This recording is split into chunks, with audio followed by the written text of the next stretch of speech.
എന്നാ കോണക്കൂറിയതോ ഒന്ന് ചൊല്ലി കാണിച്ചു കൊടുക്കും. അത് എന്നാ മതി.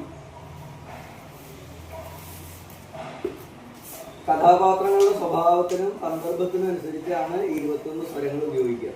ഇതിന് ശാസ്ത്രീയ സംഗീതമായിട്ട് യാതൊരു ബന്ധമില്ല. നമ്മുടെ ലളിത സംഗീതമായിട്ടും ഇതിന് ബന്ധമില്ല. ഒരു പ്രത്യേക സ്വരങ്ങളാണ്.